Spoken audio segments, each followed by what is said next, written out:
He said he even surprised himself by picking that song. He says it wasn't necessarily the stuff that he was planning on doing, but he liked that song. And I'm trying to figure out. I think you're right. I think that was.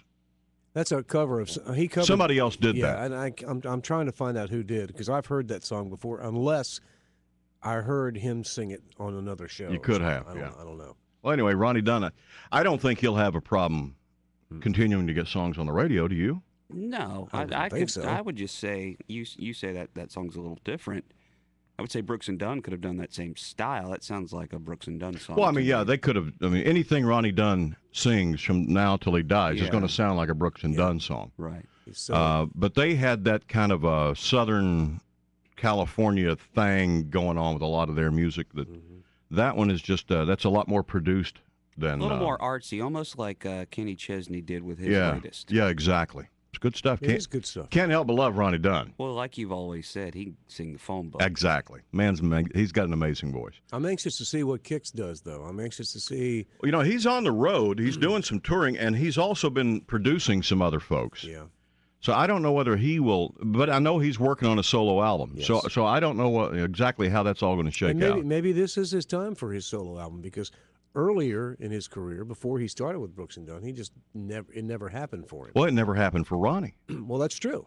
He couldn't hit a lick until they put the two of them together. That's true. Well, at this point, it totally needs to be a pride thing because they both have enough money. Oh, yeah. They're just doing it because they love what they do. Right. That's all. 627 at WEZ. Look, we got some news for you this morning on the weather. Our weather's going to be fine. I lied to that guy from New York that was sitting beside us in the restaurant the other night. His name was De La Guardia.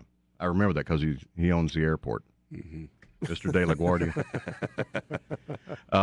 But I told him, he said, look, man, we got 22 inches of snow the other day. When I was leaving, we had 22 inches coming and that day. And we were delayed and couldn't get out, and we got 9 feet in the yard. And so, well, welcome to South Carolina. And I said, don't worry, this week's going to be beautiful. No problem. It's going to be sunny and warm all week long. Boy, well, they were forecasting that earlier, and it just never happened. Well, it's all part of that massive. They say this may be the biggest winter storm mass to hit the United States in 100 years. There was this thing that's coming across the country right now. Jeez, just what we need. Now, are we going to get that wintry mix? We're not going to get a thing out of it except some rain. Okay. It's going to be in the upper 50s, 60-ish, and some rain. Scattered around over the next 3 or 4 days. How much more snow is the Northeast going to get, though? Oh, God. They said that Milwaukee could get another 2 feet today. I just can't even comprehend that in my mind, what that even looks like. St. Louis, Kansas City, Milwaukee will be hit the worst with up to 2 feet in the next 24 hours. Now, with places that are used to getting bad weather, obviously not that kind of weather.